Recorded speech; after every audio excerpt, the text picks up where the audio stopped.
Ya, Assalamualaikum warahmatullahi wabarakatuh. Waalaikumsalam warahmatullahi wabarakatuh. Saya di sini bersama teman saya Siti Warnasi akan mewawancarai salah satu atlet, yaitu yang bernama Fania Farid.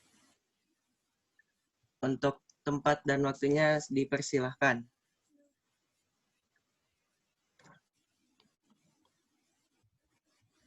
Perkenalkan diri ya. Iya, Perkenalkan, nama saya Fania Farid. Tempat tanggal lahir Denpasar, 1 September 2001. Saat ini saya menempuh pendidikan di Universitas Negeri Jakarta, program studi pendidikan jasmani 2019, dan juga sebagai seorang atlet judo. atlet judo ya. Oke, pertanyaan pertama, apa aja sih yang udah Fania dapetin prestasinya selama ini? Prestasinya selama ini Fania udah di nasional udah lumayan. Tahun kemarin juara satu kejurnas senior 2019. Waktu itu kejuaraannya di Jogja, terus juara satu Jakarta Open International Judo, terus juga sama yang terakhir juara satu Pomnas kemarin ngewakilin kampus. Wih, udah banyak banget ya prestasinya. Kalau di judo sendiri ada nomor-nomor tersendiri gak sih, Fania? Iya ada, nomor pertandingannya itu kalau judo dia make dari berat badan. Jadi dari yang paling kecil minus 45 sampai kelas bebas di atas 78. Nah, Fania itu di nomor minus 78. Jadi dia range berat badannya dari 70 ke atas sampai di bawah 78. Baik, berarti kalau judo dia semua fight ya. Kan kalau silat kan ada yang seninya gitu ya. Kalau di judo sebenarnya ada dia seninya juga, juno kata, cuman baru beberapa tahun ke belakang ini baru dikembangin lagi karena situasinya lagi corona gini juga kan, jadi judo yang fightnya kan nggak bisa tanding, jadinya lagi dikembangin kembali pertandingan seni judo. Oke, bicara soal corona. Bagaimana sih pendapat Fania tentang corona nih atau banyak pertandingan yang di-cancel gitu selama 2020 ini? Ya, sebagai seorang atlet pasti sedih ya karena corona, jadi kebiasaannya yang tiap hari biasanya latihan, ketemu teman-teman di tempat latihan, terus bisa keluar kemana-kemana, terus kuliah, gara-gara corona jadi harus karantin di rumah, tapi juga harus jaga stamina karena pertandingan-pertandingan kan pasti ada ke depan-depannya walaupun diundur ya. Cuman ya itu kendalanya di situ, kita harus tetap menjaga stamina, tapi kita nggak latihan bareng-bareng sama teman-teman, jadi diusahainnya sih latihan mandiri gitu biar stamina tetap terjaga. Oke, selanjutnya kan seharusnya PON di Papua dilaksanakan tahun 2020 ya. Dengar-dengar juga Fania bakal ikut di PON ya. Iya, benar, bakal turun nanti insya Allah di PON 2021 jadinya. Jadi diundur Nanti ke tahun 2021 ya. Nah, ya, Fania iya. sendiri mewakili daerah mana? Fania sendiri mewakili daerah Bali. Bali. Selanjutnya, di sini ada tujuan menjadi atlet. Dari Fania sendiri, apa sih tujuannya? Kalau ngomong tujuan dari awal Fania ikut, kan dari awal ikut judo karena senang sama judo kan pertama, terus baru mulai dewasa baru punya tujuan nih, atlet juga jadi apa gitu. Pribadi Fania sih tujuan jadi atlet judo tuh pertama ingin mengharumkan nama daerah Fania ya pertama.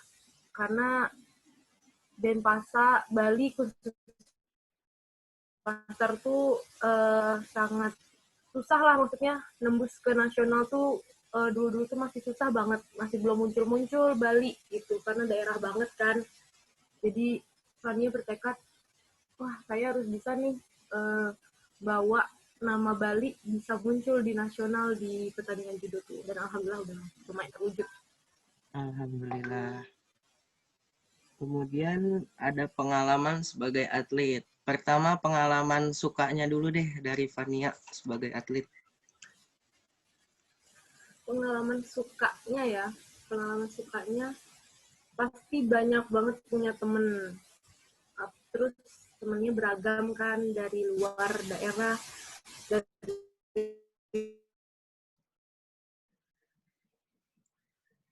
oke kayaknya punya temen deknya gitu kan, sampai Papua punya. Jadi tahu kita juga bisa belajar adat-adatnya mereka, bahasa-bahasa mereka. Itu sih yang senengnya punya banyak temen kayak gitu.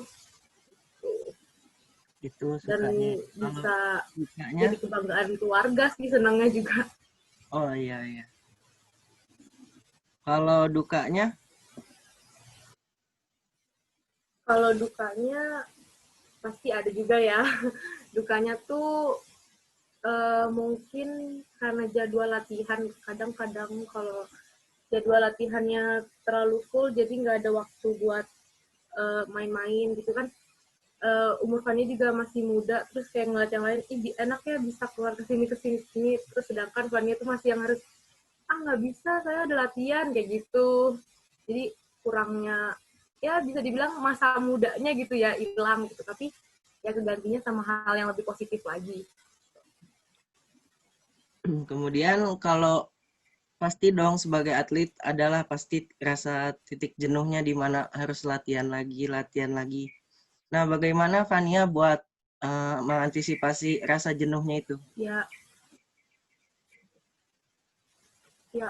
rasa jenuh tuh pasti banget ada ya, apalagi kita latihan dari Senin ketemu Sabtu, Minggu cuma rest sehari, Seninnya itu lagi gitu. Pasti ada banget jenuhnya. Caranya Fania sih manfaatin waktu libur Fania itu pakai buat kesenangan yang Fania suka gitu. Jadi kayak misalnya Fania hari Minggu Fania jalan-jalan atau benar-benar istirahat total biar nggak jenuh. Terus balik lagi Fania mikir ke tujuan Fania, ke goalsnya Fania. Oh, gue harus latihan nih, kalau nggak latihan gue ntar nurun tekniknya atau apanya gitu. Jadi lebih ke diri sendiri, ngingetin ke diri sendiri, gue harus latihan, kalau lu nggak latihan lu nggak juara gitu. Benar-benar. Kemudian ada Fania sendiri harapannya sebagai atlet bagaimana sih dengan adanya pandemi ini khususnya? Ya lagi harapannya ya kedepannya semoga pandemi cepat selesai. Amin. Itu banget ya yang besar ya, pandeminya cepat selesai, terus bisa balik normal lagi, terus pertandingan bisa ada lagi, karena udah lumayan jenuh sih di rumah ya, hampir mau setahun kan di rumah, terus bener-bener nggak ada pertandingan, latihan juga nggak terlalu sekeras dulu, karena kalau di latihan kan takut imunnya turun atau gimana kan, malah jadi buat kesehatan juga nggak bagus. Jadi kita banyak kayak gitu sih, jadi mempersedikit pertemuan bersama, jadi banyakin latihan mandiri. Itu sih yang buat jenuh, kayak lu kapan nih bisa bertanding lagi, kapan nih bisa ketemu teman-teman lagi gitu. Oh iya, saya ada satu pertanyaan lupa kan. Fania sebagai atlet juga dan sebagai mahasiswi di Universitas Negeri Jakarta ya. Bagaimana sih cara Fania buat uh, memanage waktu antara latihan dan kuliah? Sejauh ini sih Fania minutes-nya, kalau misalnya ada jadwal latihan yang bentrok sama kuliah gitu misalnya kan ya, itu mungkin Fania bakal latihan dulu, bakal kuliah dulu, terus latihannya Fania ganti sama latihan mandiri gitu. Terus juga tergantung prioritas sih, kita harus tahu prioritas kita dalam hidup tuh, apalagi di tahun gitu ya, misalnya 2020 kemarin prioritas tadi ini apa, kuliah apa latihan gitu. 2020 kemarin kan bener-bener nggak ada pertandingan, jadi tadinya fokusnya mah kuliah gitu. 2021 ada PON, Fania harus fokusnya sama latihan, tapi tidak meninggalkan juga masalah kuliah itu. Jadi tetap dibarengin, cuman ada prioritas utamanya yang mana. Oke, terakhir ada pesan kesan dari Fania untuk mungkin pesannya untuk teman-teman juga yang ingin menjadi atlet seperti Fania, bagaimana pesannya dari Ya, Fania? kesan-kesannya ya dari saya, jangan cepet puas. Terus kalau pasti semua itu berawal dari yang paling bawah kok. Ada saatnya kita jatuh, ada saatnya kita di atas banget gitu. Jadi jangan cepat puas kalau kita udah ngerasa di atas, kita jadi seenaknya gitu. Karena kan ada pepatah yang mengatakan mempertahankan itu lebih susah loh daripada ngerebut gitu. Betul, betul. Jadi itu sih yang selalu Fania tanamkan. Jadi lebih susah loh mempertahankan daripada kita ngerebut gitu. Kalau kesannya tersendiri dari Fania? Kesannya menjadi atlet judo ya senang karena Fania udah cinta gitu ya sama olahraga Fania, jadi ngelakuinnya juga enak. Kesannya selama menjadi atlet judo eh, apa ya, bangga sih, bangga bisa bisa buat orang tua bangga juga. Terus ada satu momen yang Fania karena judo, Fania bisa bisa eh, uang bonus itu Fania bisa pergunain buat waktu itu ada orang tua Fania sakit, Fania bisa bantu biaya dari uang bonus itu, terus kuliah juga biaya sendiri. Jadi udah alhamdulillah banget deh, kesannya tuh senangnya di situ sih, nilai plusnya gitu. Oke, Saya baik. boleh tahu nggak Ya, uh, silakan. kenal judo tuh dari mana, atau dari orang tua atau dari teman? Awal awal masuk cabur judo tuh gimana gitu? Oh ya, awal pertama kali kenal judo itu dari saudara. Si saudara itu dia itu mantan atlet judo juga, cuman dia sudah tidak terlalu aktif. Kemudian dia pertama kali mengenalkan gitu, kayak coba aja ikut judo gitu. Terus akhirnya diajak beberapa kali untuk latihan, akhirnya suka deh gitu. Jadi dari saudara sih. Ya, sebelum diakhiri, mungkin Siti ada yang ingin ditanyakan lagi? Cukup, Fernando. Ya. Terima kasih ya Fania sudah menyempatkan waktunya untuk saya wawancara. Sehat selalu. Semoga pandemi ini cepat berakhir. Dan Iya, sukses Amin. buat Fania di PON 2021-nya. Semoga mendapatkan hasil amin. yang terbaik. Amin, amin, Semangat, amin. Fania. Ya, semangat Fania. Demikian wawancara dari kelompok kami. Kurang lebihnya mohon maaf. Saya akhiri. Wassalamualaikum warahmatullahi wabarakatuh. Waalaikumsalam warahmatullahi wabarakatuh. Terima kasih ya Fania atas waktunya.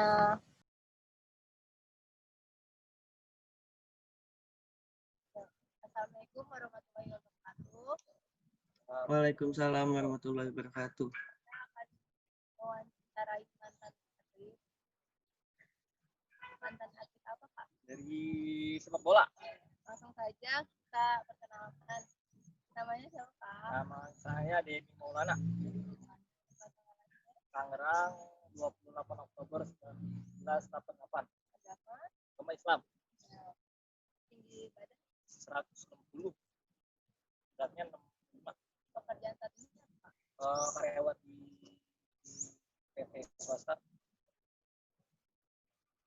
Hobi, atau hobi. Hobi pasti bola doang sih. Hobi mah. Bola ya. Karena dari bola kayak Ya, benar. saya mau cari tahu nih Kak tentang tujuan Kakak tuh jadi atlet itu apa sih? Tujuan dari atlet ya. Sebenarnya sih awalnya emang gak ada tujuan. Cuma kan emang dari SD SMP kan emang pas SMA kan emang ada turnamen gitu kan Popda tuh kalau orang pelajar daerah tuh awal mulanya dari situ sih. Dan kelas 3 SMA lah mulai ikut-ikut kejuaraan kayak gitu dari cabang sepak bola 2004 Popda mulainya. Dari pengalaman juga ya kayak Ya, pengalaman. Ya. Terus selama menjadi atlet nih, Kak, suka dukanya tuh apa sih Kak? Pas dari Sukanya itu dulu sih. deh. Oh sukanya ya? Nah, Oh sukanya sih jadi atlet saya banyak teman pasti kan. Dapat medali apalagi kalau juara. Senangnya udah pasti itu sih. Dapat dapat nilai. bonus kan nih. Buat bonus dan terakhir tuh. Sukanya sih itu. Dukanya Kak? Dukanya kalau pas kejuaraan itu ya. Pas kejuaraan itu saya emang karena posisinya 2004 tuh Kabupaten Tangerang di tuan rumah belum ada Tangsel ya. Jadi, Karena Tangsel 2009 ya Kak? ya 2004 tuh jadi tuan rumah kabupaten. Jadi karena emang deket ya. Jadi hotelnya kendaraannya tuh nggak keren lah, nggak oke, nggak kayak tim-tim Masih tamu. berjuang. Masih berjuang, ya kan? Masih merintis ya? Masih merintis. Dari hotel ke mesnya lah ya, dari mes ke stadionnya aja pakai angkot dulu. Gitu sih. Dulu nggak ada Grab ya Kak? Ada Kalau Grab. ini nggak ada. Bener-bener berjuang banget ya Kak? Berjuang banget. Lalu harapan Kakak nih? Harapan buat siapa nih? Atletnya. Atlet-atlet yang Masih kedepannya nih. masih jadi atlet sekarang. Harapannya sih lebih semangat ya. Jangan dilihat dari materi sebenarnya kalau jadi atlet ya. Kalau udah prestasi kita bagus sih, materi pasti ngikutin aja. Karena emang teman juga pasti banyak karena teman yang banyak juga termasuk harta juga kan. Ya. Aja sih. Jangan kita lihat dari materinya. Materi. Kita nyari ini jam terbang. Ya, jam terbang. Materi pasti ngikutin lah kalau kita udah prestasi bagus lah. Kayak gitu. Nah, terakhir nih Kak, pesan dan kesannya. Pesan ya. Pesan buat calon-calon atlet yang akan datang selanjutnya ya. Iya. Yang berapa sih udah lumrah ya, tapi masih sukses ya. Rajin latihan lah pokoknya, semangat. Yang satu itu jangan lihat materi pokoknya. Kalau pesannya sih itu. Nah, semangat dulu lah. Latihan yang rajin. Dan satu, begadang jangan dibanyakin. Ngaruh banget soalnya. Karena sekarang atlet juga banyak Kak yang begadang. Nah ya, itu. benar. Ngaruh banget pokoknya ke stamina, ke fisik pokoknya nggak oke lah kalau begadang. Rasa banget. Memang sih. Ada nggak sih Kak satu hal yang benar-benar kayak Kakak lagi ngedown banget. Jadi atlet tuh kayak tapi semangat lagi buat bangkitnya itu pernah nggak ngalamin kayak gitu? Maksudnya? Maksudnya kayak kita ngedown nih lagi latihan tapi kayak di sisi lain kayak lagi jenuh. Nah biar kita ngilangin jenuh tuh gimana tuh Kak? Emang apalagi kan atlet ya maksudnya setiap hari ya kalau emang sih benar jenuhnya di situ emang kan hati harapnya setiap hari pagi sore fisik terus kan. Iya. Capek banget pasti. Ya yang bikin semangat aja sih satu udah pasti sholat ya. Ibadah tuh pasti naikin lagi. Ya sama dukung orang tua sih pasti. Dukungan orang tua ya Dukung orang paling tua penting. Banget gitu aja sih. Pokoknya dibawa enjoy aja sih. Cuma capek banget. Ikut kayak gitu-gitu lah tiap pagi sore gitu lah. Ini membuahkan hasil apa kalau? Insyaallah alhamdulillah sih. Jadi itu menghasilkan juga. Teman banyak. Iya benar. Dari bola teman banyak. Dari bola teman banyak dan iya sih dan ketemu atlet yang lain apalagi pencak silat kan dulu. Wah, itu bagus perempuannya. Temen juga dapat temen juga kan. Baik, terima kasih ya Kak. Ya. Besoknya mau diwawancara oleh saya. Sekian, terima kasih. Ya. Assalamualaikum warahmatullahi wabarakatuh. Waalaikumsalam. Cepet banget. Makasih ya Bang. Ya, siap. Makasih Bang.